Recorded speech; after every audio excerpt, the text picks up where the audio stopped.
Right point, Smozel. Back to Bedard in the high slot. Loading up. Right side. He'll wait. Centered. How did that stay out? Rebound, score! There's Samaremba on the doorstep. If once you don't succeed, try again. Now Smozel fakes the shot, right dot. Centered in front. A shot. Kick saved by May. On Spencer. It's loose in front. They score! Ty Spencer on the doorstep. He's over the line, dancing his way through to the net. Flop save by Celtic Pyne on Roger McQueen with 33 seconds left in the first period. Whitehead over the blue line, rushing in, right side. Takes it wide below the goal line, centered in front. Shot scores! Suzdalev! Alexander Suzdalev, first career hat trick. Welcome to Pat's Cast, the unofficial Regina Pats podcast, with your hosts Chris Clark and Kevin Shaw. All right, it's February 26th. This is episode 132. Coming off a really good week here. I mean, 3 wins, 6 points. Teams around the Pats have had some losses. Things are looking good. That was a solid week as a whole, wasn't it? Yeah, solid weekend, including the Family Day game, four straight against teams that we needed to beat. We, as in the Pats, needed to beat. It was a really, really up week. Yeah. You go back to that Monday game. That was, it was going to be a tough game, and they squeaked it out. And then you just didn't know about with Medicine Hat. They've struggled a bit with Medicine Hat. And, you come out with a 6-3 win total or after the fact, and it's just like, okay, that's the way they can play. Like they didn't give it away. They came out and it was a good game. Like it was a decent to watch. It was, like we said, Medicine Hats, they got some speed. They're a fun team to watch. Wasn't it?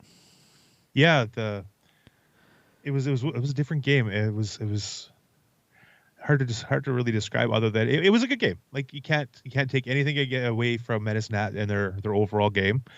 Pats played up to their tactics and were able to skate with them and keep up with them, keep pace with them. Shots were pretty much even, which is something nice. One of the games anyways. Yeah. There's lots of power plays in that game too. Like the some questionable calls, some missed calls, some feistiness. Yeah, at the end there. Craziness at the end, which is old school hockey, but yeah. Yeah, I mean, they got going on the power play, right? Power play kind of got them going, a Bedard to Tanner Howe. It was another nice backdoor pass. That's a couple times he's done that now. And yeah, like just the vision, of course, of Bedard to find Howe, and how you watch the replay and he's standing there with his stick on the ice just to deflect it in. He just needs to make sure he catches it or tips it in. Yeah. Just lean on that stick so it doesn't, the puck doesn't go through you, right? Doesn't miss, yeah. Yeah. So, they get the early power play goal, but credit Medicine Hat right back. They got a little bit of breakaway, and St. Martin, finishes it, and it's 1-1. And then that's where their speed showed. Like their speed killed on that play, which that's what they're known for. Exactly. They're probably the second hottest team in the conference, right behind Winnipeg. But then the Pats, they get one late in the first, and then a couple more one in the second, and then in the third, and they just kept it rolling. But yeah, some power play goals for Medicine Hat in the third, and then all of a sudden, the fight, like it was interesting. That's for sure. Yeah, it was the charging play or charging penalty to Bateman. I don't know how it's charging. If you watch the replay, I don't know how you really call it charging. Maybe I don't even know. Yeah, I mean, got the Pats color glasses on, but I don't really know how that's a charging penalty. Maybe something else, but he was kind of gliding across and he hit the guy. Yeah, I think now they're really clamping down on guys. Like, it's not like he skated halfway across the ice. He was coming back to the play and he was gliding. He wasn't skating. Yeah. He was gliding, and the guy cut into the middle and he hit him, right? And it was a clean hit. So, and Bateman got the penalty. Medicine scores. Next shift out for Bateman. All of a sudden you see gloves flying and he's fighting Parsons. Yeah. So talking to the coaches and players after the fact, everybody was jacked about that fight. Like they loved it, right? So we'll throw in some comments here after we talk about this game, and everybody really liked that fight. So, but yeah, it was good. Medicine, like I said, Medicine Hat's hot. Then they beat Kamloops later on the weekend here, ended their 11-game win streak. Kamloops was on the end of their Central Division road trip, but still, they were on a heater, 11 in a row, and Medicine Hat handled them pretty handily. But yeah, Medicine Hat, you look out for them. They're creeping up. You got to keep an eye on them. So that was a huge win. Like that was huge, especially after we said that the last 2 games, blowing that lead and then just not really showing up in Medicine Hat last time. It just kind of coasting in Medicine Hat there, yeah. Yeah, end of the road trip again, kind of thing. But either way, that's a little bit of a tough look when Medicine Hat's right behind you in the standings. And Bedard had 5 points. He actually did have 6 according to the game, and then they changed it after to 5. But yeah, so 5 points on goals. That's crazy. That's impressive. Howe 4 points. Howe 4 points. Yeah. Yeah, I mean Stan with his 3 assists. Stringer had a 3-point game. Like the guys that needed to scored. Yeah, the usual suspects, right? And got to give credit to Aremba and those guys. Like they're starting to get on the score sheet more. Spencer scored 2, so yeah, it's good. It's good to see. You need Aremba and Spencer both scoring, right? You need those guys chipping in here and there. You'd love to see them score every game, but they're not going to. But if you can get one of those guys, that third line, kind of chipping in a goal every game would be real nice. For sure, absolutely. All right, you got anything else from that game? No, I think we covered it. Yeah, okay. Well, actually, just go back to the Bateman-Parsons fight. Okay. If people listen to it, if they listen to the broadcast, radio broadcast, listen to the crowd. Like you said, everybody loved the fight. Yeah. The crowd, it was louder when they fought than when the Pats scored. Yeah. Oh, for sure. People still love fights, right? Yes. It's a dying thing, but people still love it, right? People still love it. Yeah. So. And I mean, so obviously the league isn't promoting. They can't put pictures out of a fight or video or anything, but we can, and we did, and it was popular, very, very popular. Yes, it was. So, and one thing was at the end of the game, apparently the Medicine Hat assistant coach, one of the assistant coaches, and 1 or 2 of the Pats assistant coaches wanted to get at it between the benches, and it kind of almost got out of hand, but I guess cooler heads sort of prevailed. All right. Yeah, I missed that. I didn't see any of that, but yeah, that's interesting. Old school hockey, like you said. So it was very 80s, 90s, but with only one fight, which was wild. Yeah. All right. So we'll hear from John, Howe, and Bedard, I think in that order. I can't remember how I put it together, but I think that's what it is. So we'll hear from them now. It's about time there's a fight in hockey. We don't have fights anymore. And a good one it was. 2 big guys, really good. There was certainly lots of intensity in the game. It's actually a little bit strange to me. I don't know whether Batesy and Parsons had words or something earlier, but I mean, Luke doesn't get probably 1 fight a year. Their defensemen, so they're this end, and the other defensemen are this end. Like I really don't know why it happened, but I think it was entertaining for the people. I thought it was a really hard played game. I liked our game against them because they're a good team. They're fast. They force you into a lot of mistakes, and 2 power play goals in the third period. I didn't like the calls at all. So, I thought the game wasn't really a 6-1 game, but it could have ended up that. Well, I like our game. If that means anything, I think the opposition always has a say in the matter of the game. So,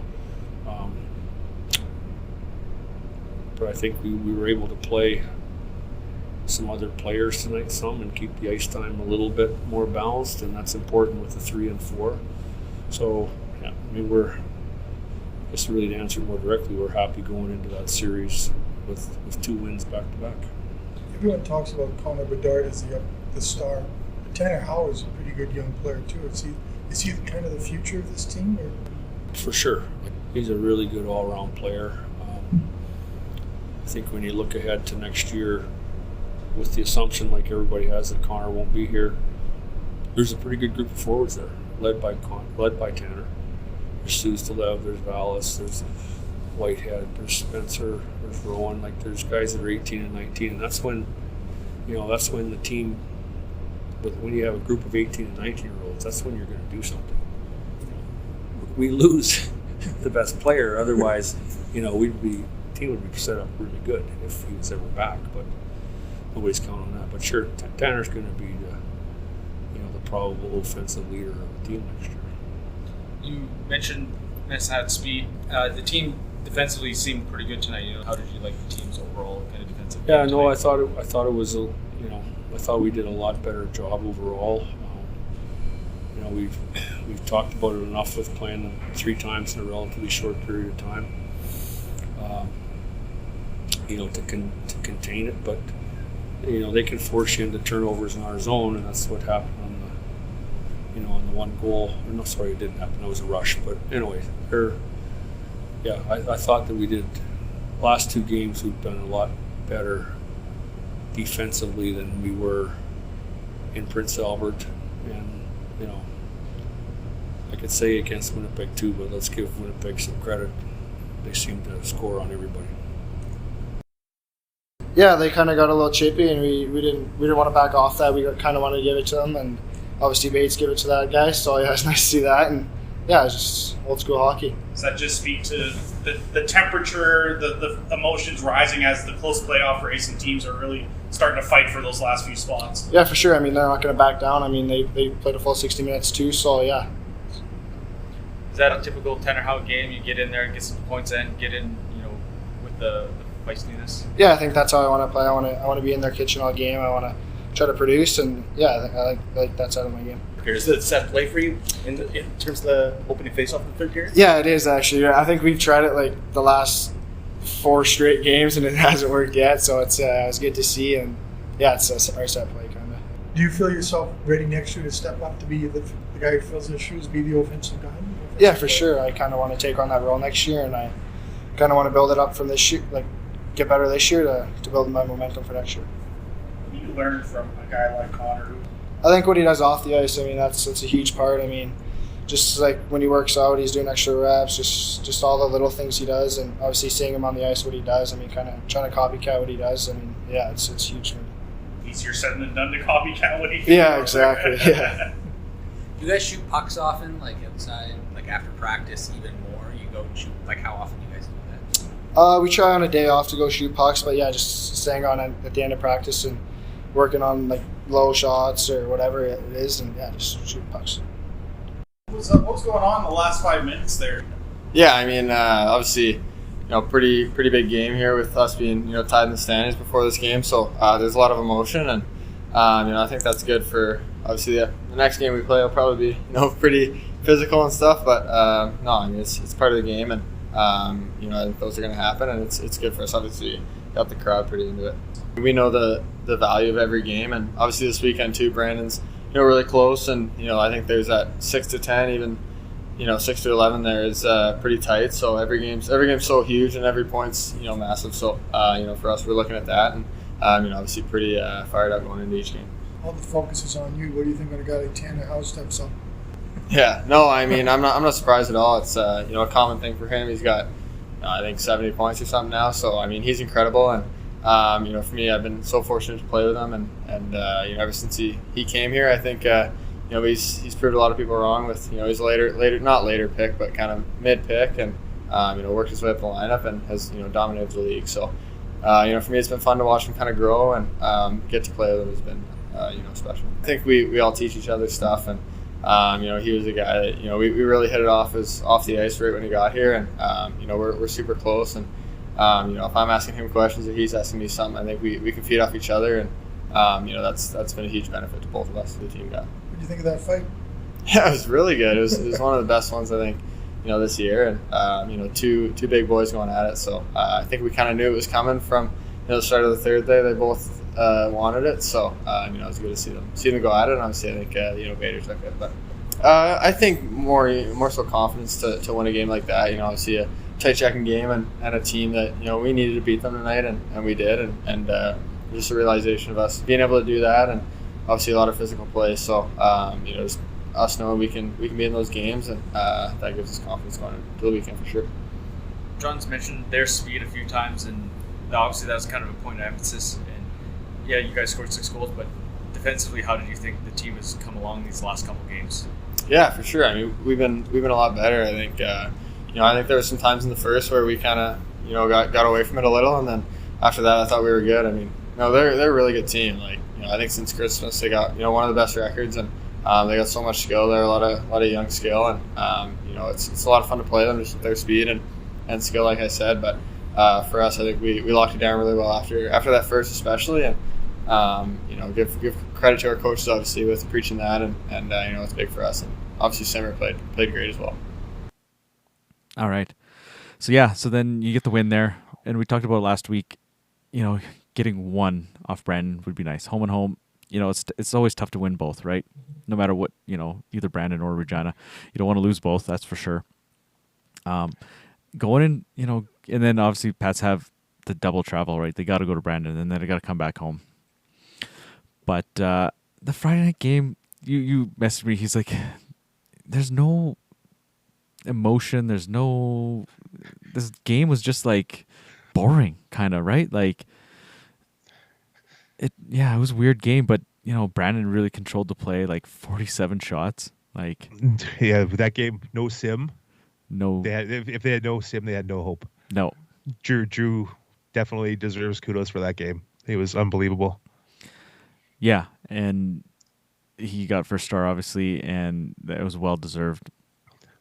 But so that whenever you text me at that point, but it all of a sudden, boom! At the end, there was some emotion, and Bedard scores the goal with less than 2 minutes to go, and he gives Danielson, I think it was, a shove.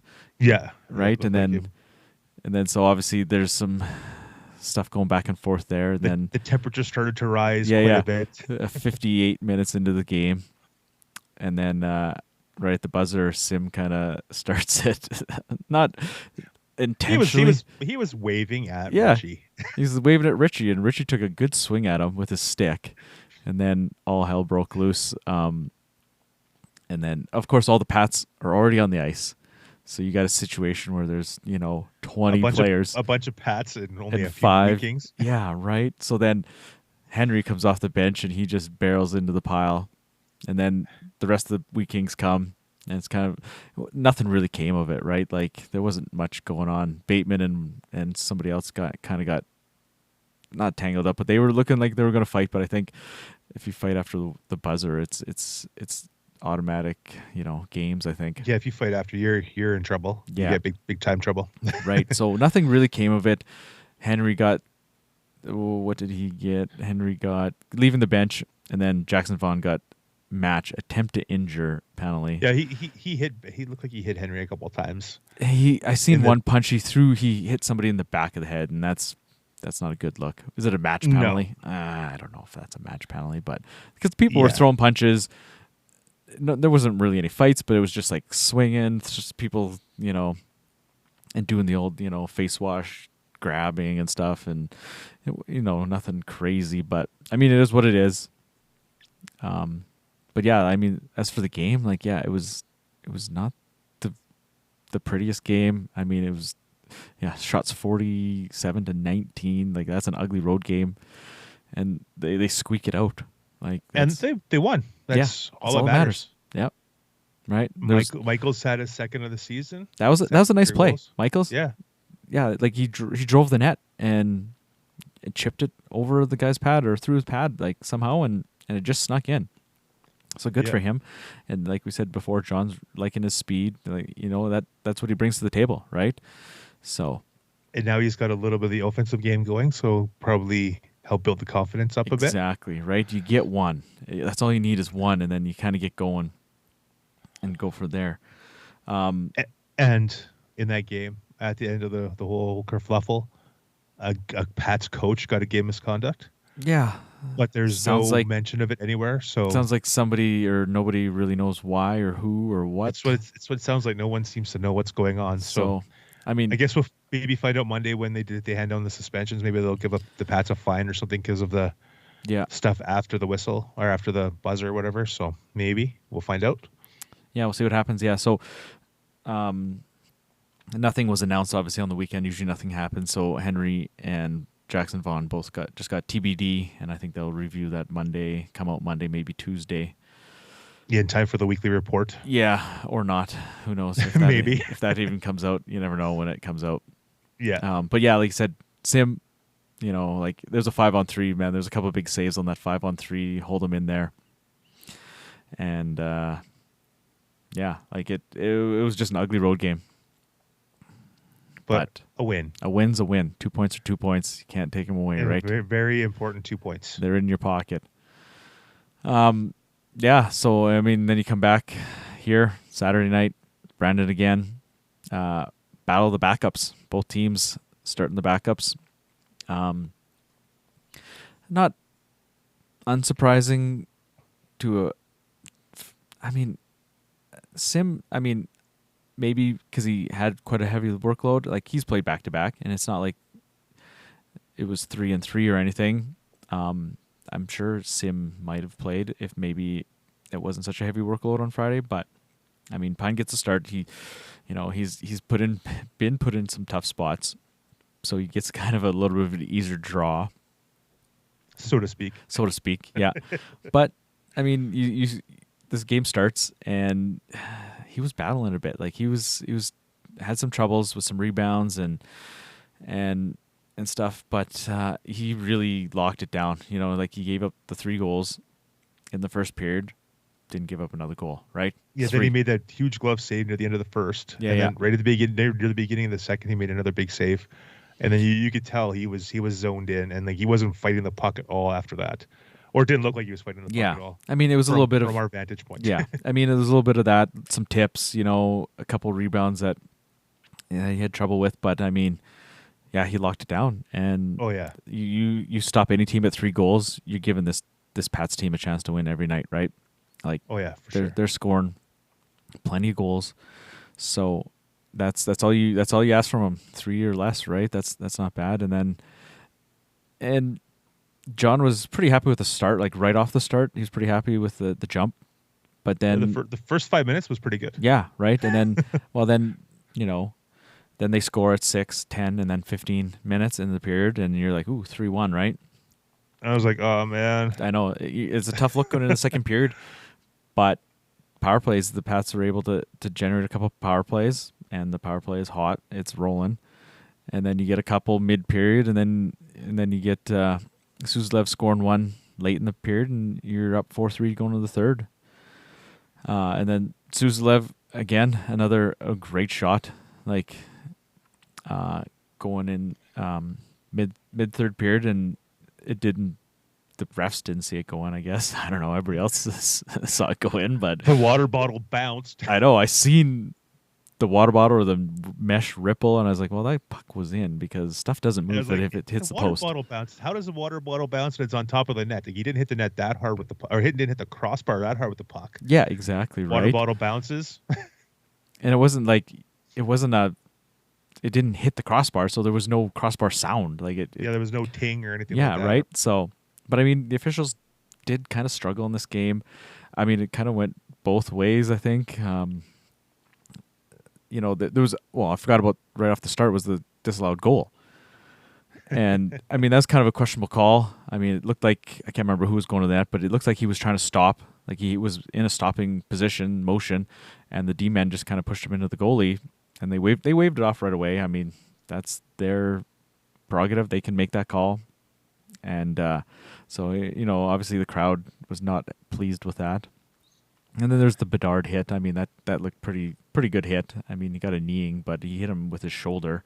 So I don't know. But then it comes full circle, and Brandon scores late, but they call it off with the goalie interference as well. And I kind of watched the replay. They didn't seem like they were going to put up the replay, and it's like, oh, okay, you don't want them to put up the replay, but they did, and it almost looked like the puck was in the net before the goalie got bumped. So I thought it should have been a good goal, but I thought the first one should have been a good goal. So Judgment calls. Yeah, exactly, right. And they kind of set the precedent earlier in the game, and they made the same call, right? So that's all you kind of ask for is just make the same calls both ways. If they're going to be consistent, at least make it, or inconsistent, make it consistently inconsistent. Yeah, right. Make it both ways. If you're going to be bad, just make it consistently bad, right? Yeah. Consistently right? inconsistent. So, I mean, it is what it is. So, again, Pat's come out with another 2 points. Suzdalev with a hat trick. I mean, his first career one. Yeah, that's pretty amazing. Finally get that third goal, because he's had like 5 or 6 2-goal games. So is that many already? I think it's like 5. I can't remember off the top of my head, Yeah. but it's a few. Yeah. But now he finally got the hat trick. Yeah, the third one was nice. The second one, I think it was Svozil. Brandon shot the puck out of their zone, and as soon as it was on Svozil's stick, I seen Suzdalev at the other blue line already wheeling toward cutting across, and I was like, oh, here it is right here. And then Svozil hit him right on the tape, and he made no mistake. Like Suzdalev just easy. So I saw that, like, as soon as Svozil had it, I was like, yeah, this is a goal. Like, come on. It was similar to the Howe goal. Yeah. In against Medicine Hat, just a nice pass from Svozil, hit him on a breakaway. So, yeah, and then if you heard in the interviews there, that's a setup. That's a set play off the face-off, off the center ice face-off, and Howe scored a couple of them this year off that play. When you have a guy like Svozil who can pass the way he can pass, if you can get that guy in there, do it every game if you can. Yeah. Might as well. Yeah. Bedard wins it back. Howe cuts to the middle. It goes back to Svozil. Svozil hits Howe at the blue line as he cuts in, right? Like, it's a nice play. And when you got that kind of skill on everybody's got that skill on that line, and you can set up plays like that. So for sure. that's what we go to the rink for, right? To see stuff like that. Yeah. Well, I thought we started real good, and then we, got a couple of lousy breaks or calls, and we lost all our momentum. And I thought Pyne was a little bit of, I don't say nerves necessarily, but just, whatever. He couldn't stem the tide there in the first period, and he made a big save on McQueen late in the first period, and it seemed like it settled him down. Well, we got power play opportunities, and the power play was working, and we scored 2 off it to tie it. So I mean, you don't know when the momentum swing's going to come or happen. It felt like we were coming on some, but the power play was big tonight to get that started, and then you give Alex a breakaway, and it's pretty good odds. Can you talk about Kelton Pyne's game? You said early, but then obviously they had a lot of shots. He played. I thought he settled down and certainly did the job from there on in. They always say it's tough to beat a team back-to-back like that, but how do you think the team responded after a tight win last night? No, I thought we responded good. Like I said, we had the first 5 shots, goal taken away that, no, it wasn't, shouldn't have been. That's clear if you watch the video. So how does that change if we score, one then and then another one? I don't know, but, we just talked about after the first period of, keeping our focus. We'll get opportunities. Like, there's a long time left in the game. Like, I think everybody was frustrated. Like, we were playing 4 lines. They had like 8 changes in like 6 or 7 minutes. So we're changing good, and then bang, and things went wrong. So we had to regroup, and and we did. They did. I think we were, just frustrated. They were frustrated after the first period. And I don't say we deserved a better fate with what happened, but we deserved better fate on the calls. And but I think it's a little bit of sign of maturity to come back, but it doesn't always work that way. If we don't get those 2 power play opportunities, is the result the same? I don't know. You got 3-3 next weekend. Is it a lot tougher teams coming up? What do you see there? Well, clearly, we know who they're against. They're the top 3 teams in the conference. I think it's a real good, positive test for us, just to play those teams and to get, sort of test ourselves. We're healthy or just about healthy, and so 3-3 is tough, but overall, I think we're looking forward to it. I don't think it's a very good schedule, hockey-wise or business-wise, to have 3 in a row at home, but that's what we were dealt with. Alexander Suzdalev, he does pick up his first hat trick. What makes him special, and are you seeing an improved player continuously throughout the season? That's the first one, or sorry, the second one first. Yeah, I think there's improvement. Like, there's been improvement in the last week or 10 days, and some people might not think it's improvement or think it's it's an easy thing to do, but he must have put the puck in 4 or 5 times tonight rather than, hold on to it and stick handle or go back. And, whether it's in Regina or whether it's in the American League in a couple years, whether it's in Washington, that's how you got to play. And I'm really happy with that. And then his goals, those are 3 major league goals. Great play by Sam, and sort of had an open part of the net, but ripped it, and then the breakaway. Then the last one, there might only be, there's some really good goal scorers in the league, Yager and different guys, but it's clear that his skill level is NHL level. Is he a better goal scorer or a better playmaker? I think he's a better goal scorer, the way he shoots the puck. He could be a better playmaker, though, if he just continues learning and using speed rather than slowing the game down. He wants to slow the game down to make plays. That'll never work. The only place that's working is here because he's so good, but it'll never work in pro. If he can speed the game up a little bit and still make plays to other people, big time player. First word of the season, maybe a little bit of a rough start. You're down on the puck, it seemed. How do you thought your game went tonight? Yeah, I think the first period was a bit of a struggle. Kind of pucks bouncing around, tough bounces, but I just kind of calmed down for the second and third there and kind of felt way more comfortable. Yeah, once the power play got rolling, they got a couple goals. Does that make your game a little easier? Yeah, for sure. It calms you down, especially that 4th goal there. I kind of had a little moment of relief and then got back to focus. You've been put in maybe some tough spots this season, played some tough teams. How do you thought your season as a whole has gone? I think it's gone pretty good. Obviously, there's some room for improvement. But yeah, some tough teams, Seattle, Red Deer, Winnipeg. But you just got to battle with those teams and do your best. And you yourself, how have you dealt with this, only getting so many starts, and how has it been for you, mentally to focus on, you're practicing a lot, you're not getting a lot of starts, but you always have to be ready. How has that been for you? I've been putting 100% into my practices, and I think that's what's leading to me to get some more starts. Practicing with this team, say, as per playing in Melville, how's that improving your game? Definitely. Our goalie coach, Daniel Wapple, he's out here quite a bit, so that's good. And some good shooters, obviously Connor, Howie, Suze, those kind of guys. What's it like to face them in practice? Is it fun? Is it good? Is it annoying sometimes? What's it like? It depends, I guess. It's obviously really good for me, but if they're potting too many, it could be frustrating. First career hat trick, the team's rolling. How do you think overall the game and this kind of win streak has gone for you guys?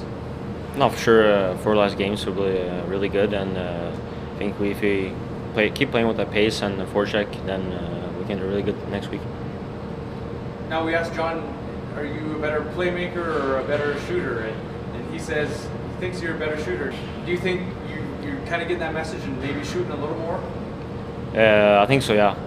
Last couple of games I'm trying to be shooting more, and for sure trying to get more in net, and sometimes I even don't even have a shot on that game. So for sure shoot more, and luckily I went into it. What does it mean to, first hat trick in the WHL? Is that a cool accomplishment for you? Yeah, of course it's happy when the pucks go in, and for sure. And the teammates were really good today, and it made me easy. I was just standing there, and puck got it to me in the shot. So very good teammates. The third one, did you know it went in? Because the refs didn't. Did you? I think so, yeah. It made a different sound, so and the teammates were cheering. So a little bit, I thought I went in. Yeah. The team, obviously, 4 wins in a row and making up ground. You guys seem to be peaking at the right time. Why do you think? What's working the best for you guys right now? I think I had a lot of meetings and video and trying to improve our details of the game, and I think we kind of been getting more deep and trying to build out that and keep the cycle going and the forecheck. And I think it's been working pretty good, and I think we keep it going. It can be really good. Has part of the message for you been to maybe get pucks deeper a little bit more? I know you have so much skill and sometimes you like to make that play, but has the message been to sometimes just get it in? Oh yeah, for sure. A little bit of the decision making and puck management, for sure. Get deep sometime and not make an extra move or extra play, for sure. Is that kind of the transition from the European game to the North American game there? I would say so, yeah. It's bigger ice, so it's kind of more puck possession and people go back with the puck more, and yeah. So I would say a little transition, yeah. Kelton Pyne, first win picked up. What did you like the most from his game tonight? Yeah, it was really good today, for sure. Really happy for him, and for sure made an unreal save there in the end, and of course very happy for him, and for sure he's probably happy too. Yes, he is. Next weekend's big weekend. 3 really, really good teams, but what do you need to do to get points next weekend? I think just building off that forecheck and making them turn over pucks and keep playing with the speed and getting more deep, I think we can do really good, yeah.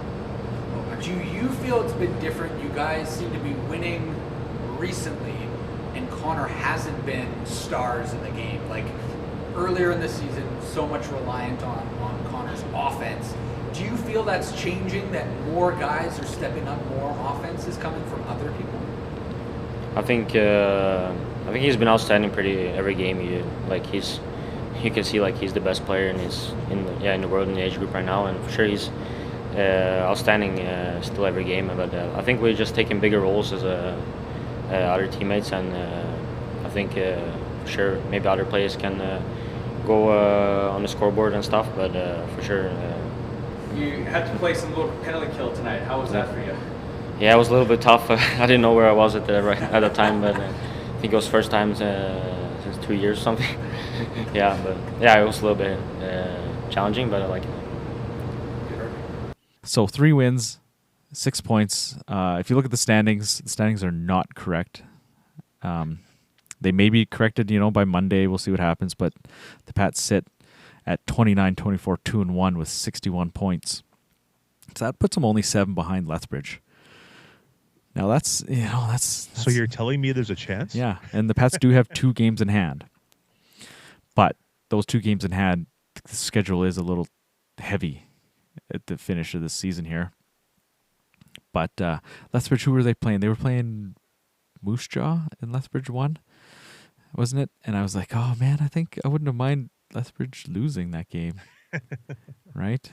But Medicine Hat's right behind them, 57 points, so 4 points back, same amount of games played. And then Calgary's still in a free fall. They lost Sunday again in overtime, so they picked up 1 point, 56 points. Swift Current's at 55, Brand's at 52, PA's at 51. Like it's still tight. The Pats are just starting to make some hay, right? And then this upcoming weekend's coming. So I know, right? That this could be trouble. So 4, we wanted 4 points, we got 6. So, not 2 bonus points, but 2 huge points, because you look at Winnipeg, Red Deer, and Saskatoon coming in. And they're all quote unquote 4-point games. So yeah, I mean, they're all it's the top 3. Got to keep those guys behind us. Yeah, right. So you look at it. They've beaten, they lost to Red Deer in overtime, or was it shootout? Overtime, I think it was. They beat Saskatoon here last time they played, and we still know the story with Winnipeg. Ofer. But we were talking about. Don't need to talk about that. Yeah, it'd be nice if the Winnipeg game was Sunday, because I hate to say this, but it's like almost a guaranteed loss. So if you put that on Sunday and you just punt on Sunday and put all your effort into Friday, Saturday, because those are 2 teams you can beat. There's going to be super tough games. But they have beat them. Right? So in the Winnipeg one, you say you get 4 points off or 3 points off those first 2 games, and Winnipeg was a Sunday, and then you can just not punt, but then it's just like, okay, the heavy lifting's done, and we just whatever happens against Winnipeg, because Winnipeg's Winnipeg. And well, maybe it's your time to beat Winnipeg. maybe it is. Maybe you can get Go 2 points off Friday Winnipeg. and Surprise them. put it all Yeah. out there. Yeah, right. And hopefully you can get a point or 2 off Winnipeg, and then Red Deer. They played them well the last time. It's just that they kind the of third collapsed period. late. Yeah, the so- third period just kind of Winnipeg's depth and their skill just finally, it took them a while to get going, but then they found their legs, and And when they get going, they're going. Nobody's they're stopping gone. that train, right? they just have 3 basically number 1 lines. So Yeah, depth and you, quality. you depth. shut one down. 2 others are going to score. Yeah, even their 4th line guys, like the guys like they rotate through, they're all decent too. So Yeah, got to give them props. Yeah, Red Deer, they're 5-5 in their last 10, so they're still doing all right. Saskatoon's 8-1-1, so they're actually pretty hot. Red Deer lost one of their goalies for the rest of the season, though, so is true. that could become a factor there. So That is true. So they're gonna have to ride Kelsey now, I believe. He's the one that's still there, right? I think so. Yeah. Yeah. I think Stoster got hurt. Yeah, I think that's what it was. And they were kind of split in time pretty close to 50-50. Yeah. So, yeah, that'll be interesting. Like we said, Red Deer had the question mark at goaltending coming in this season, no WHL experience, and they've answered the bell, both of them. Yeah, for sure. I think Stoser did have the better numbers, not by much, but I believe he had a little bit. But they're both really good. Yeah, their, right. Their numbers are both really good. You can't. It's like Saskatoon. Both their guys are really, really good. Yeah. So it doesn't matter who you get on that night. It's going to be a tough game. Speaking of stats, of course, Bedard, 114 points. He's 22 up on Benson after Benson just had a 6-point game on Sunday. So still 22 up. 54 goals first, 60 assists first. Svozil, 33 power play assists. He's first in the league there. Then you look at Suzdalev. He's jumped up now to 5th, 75 points in the league. That's not bad at all. He's 4th with 16 power play goals. I mean, he's got that one-timer down. Howe kind of jumped in. He had against Brandon there. He had a nice. Was it Brandon or Medicine? I can't remember now. He had the one-timer from the almost the goal line, bottom of the circle, kind of like how Suzdalev had one a few games ago. Same thing. Svozil circles down from the point, and then he goes cross crease, and then Tanner Howe's like, "Hey, remember me? I used to do this too over here."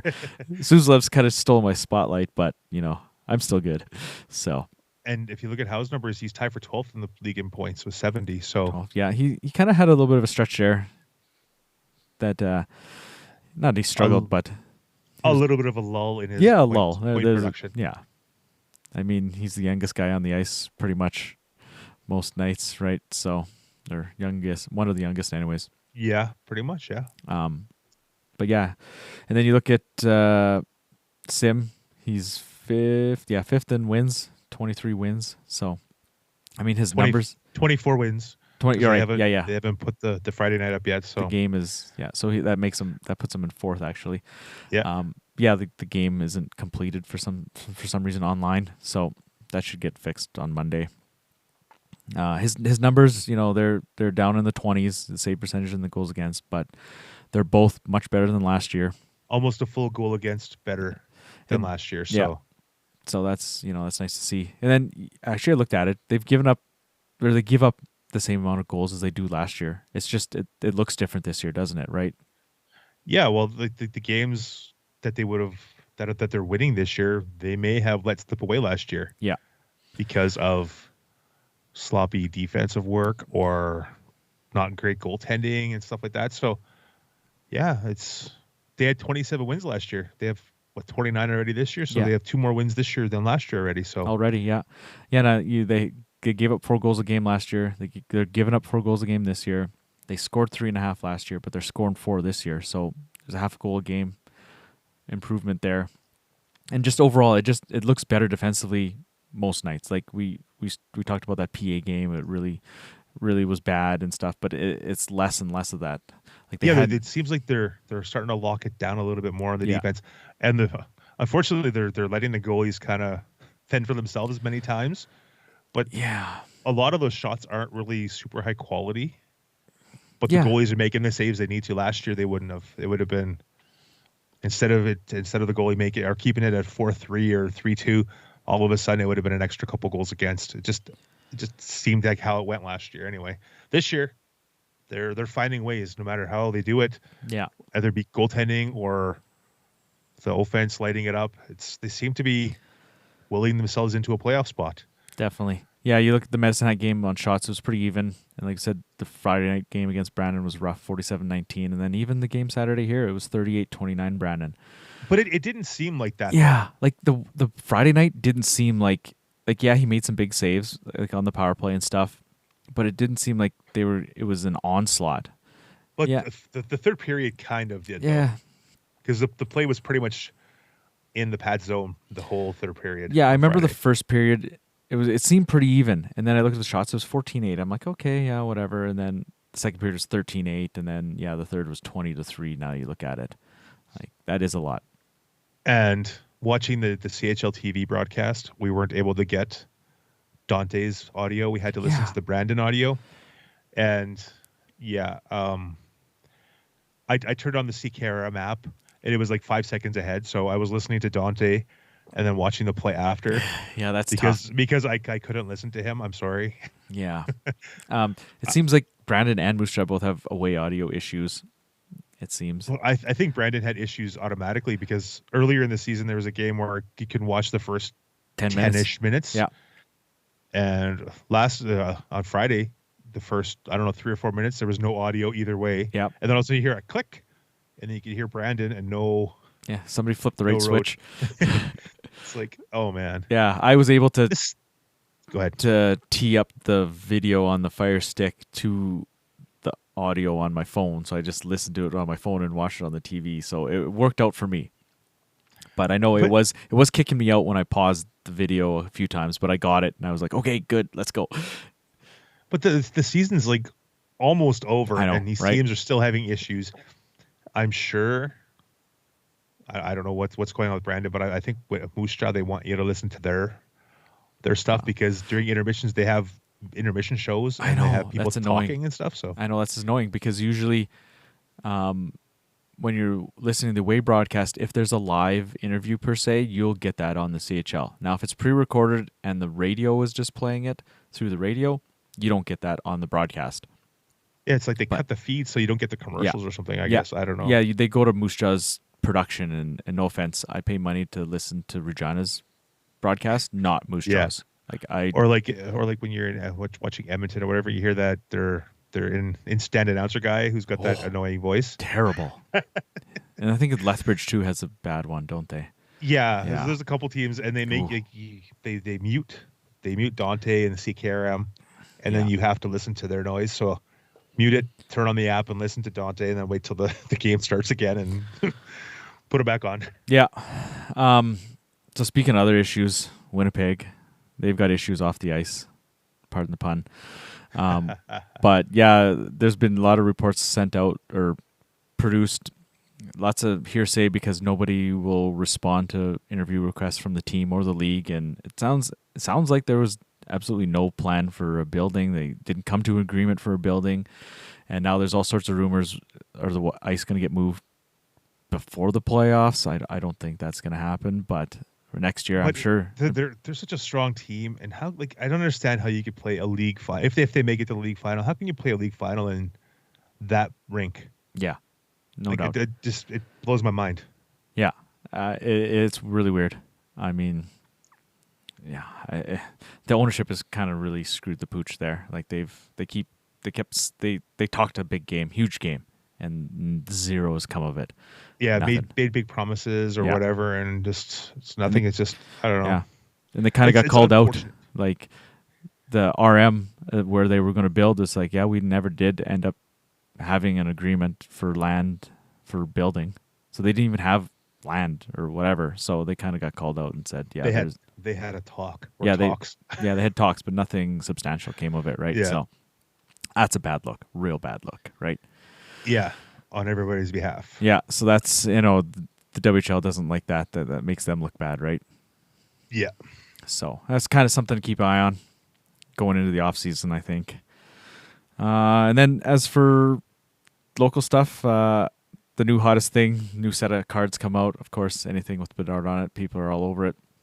They went fast. Lots of interest in that. People trying to resell them for lots of stuff, lots of money, but there isn't a ton of value there.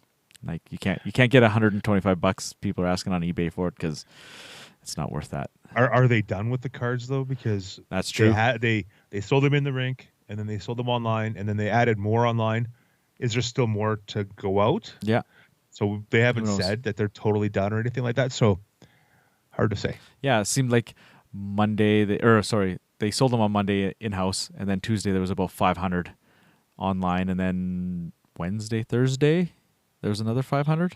Yeah, something like that. And it took a few days for those 500 to go. The second, because I think people showed up or went on there and saw that they were sold out, and then didn't bother checking again. Mm-hmm. I don't know. Yeah, but they announced that they re-released more, and but yeah, so it is what it is. Yeah, people just trying to make a buck, unfortunately, on anything. Like we've seen the jerseys, so we've seen some AJ Sports World jerseys. They're kind of priced up, but those are authenticated jerseys. And Connor signed with AJ Sports World. That's his representation for authentication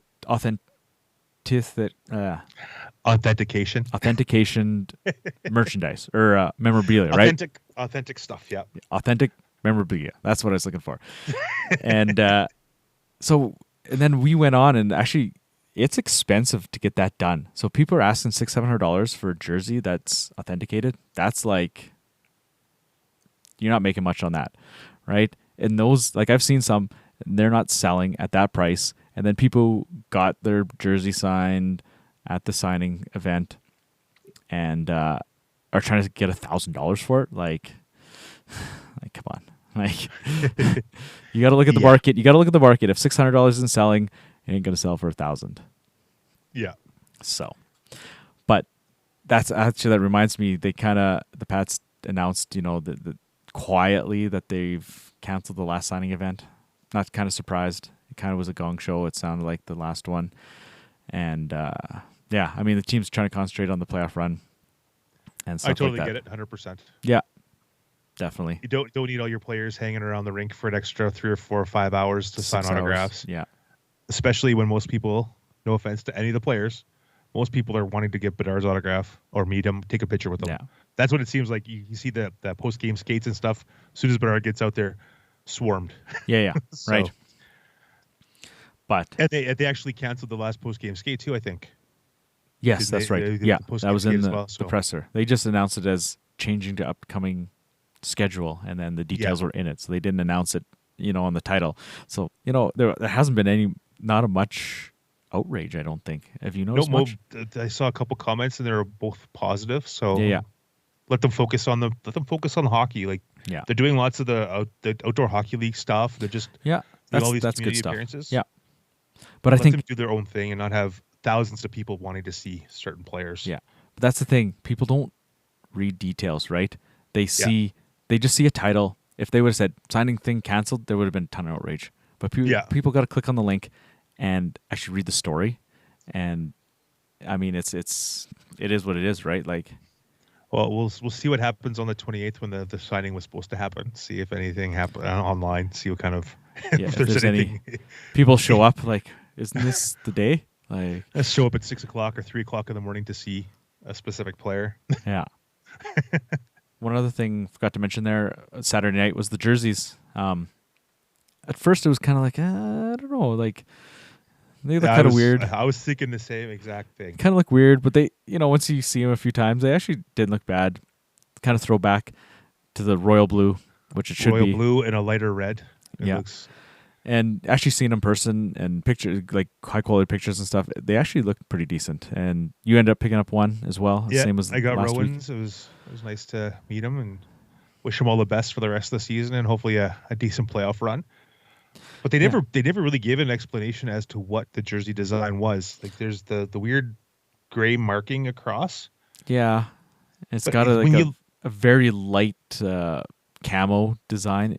It's almost looks like it could be like a winter camo. Yeah. So, but it's very cool. It's got the PPCLI logo, the old school flower logo on the bottom front part of the front there. Yeah. And like I said, the royal blue and the lighter red. Yeah, actually, they look good. Actually, looks pretty nice. Yeah, once you see them, it's like, yeah, those are pretty nice. It's unfortunate that they're totally like 100% sublimated or whatever you want to call it, silk screened or whatever. Yeah. But they sure flapped in the wind as players were skating by. Like Suzdalev, it was just flowing in the wind behind him, like a cape. Yeah.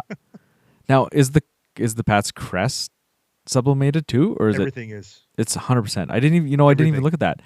Everything is. 100%. I took a glance at yours. I'm looking at it right now. And yeah, I see that. 100%. So, speaking of jerseys, Swift Current did a rebrand, the Lake Diefenbaker Slew Sharks. So that happens a lot in minor league baseball. You don't really see it in hockey, that's for sure.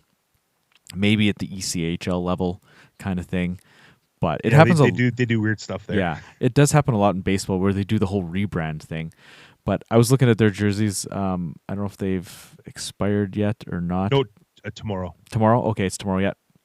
Yeah. But those ones are fully crested. Logo, numbers, name, all that. The rest of it's screen print, like the shoulders and stuff. But I mean, those ones look pretty nice. I don't know if you like the design or the name or what, but the jerseys are quality and I like it. Yeah, I don't mind it. I actually like it. All those ones are selling pretty well. They're all over $500. So I mean, I think those like PA and Swift Current, they support the team pretty well.